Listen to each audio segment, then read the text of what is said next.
कराची में कुलसूम बाय विलिका अस्पताल में बच्चों में एचआईवी फैलने के मामले पर सिंध हाईकोर्ट ने एक अहम हुक्म जारी कर दिया है। अदालत ने सूबाई हुकूमत को हिदायत दी है कि एक आज़ाद, गैर जानिबदार और जामे तहकीकाती कमेटी कायम की जाए जो इस पूरे मामले की तहकीकात करे।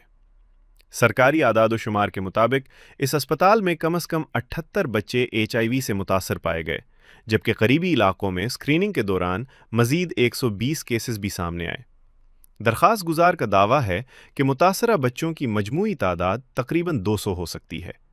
अदालत ने कमेटी को हिदायत दी है कि वो ये मालूम करे एचआईवी कैसे फैला, क्या सरंजें या दीगर तिब्बी आलात दोबारा इस्तेमाल हुए, इन्फेक्शन कंट्रोल के कवायद पर अमल हुआ या नहीं, और अगर किसी की गफलत या कानून की खिलाफवर्जी साबित होती है तो जिम्मेदारों का तयन भी किया जाए।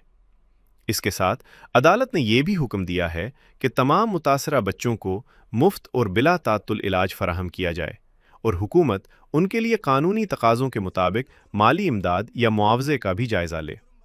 अब असल सवाल ये है, क्या यह तहकीक सिर्फ हक़ाइक़ सामने लाएगी या इस सानहे के ज़िम्मेदारों का तयन भी कर सकेगी?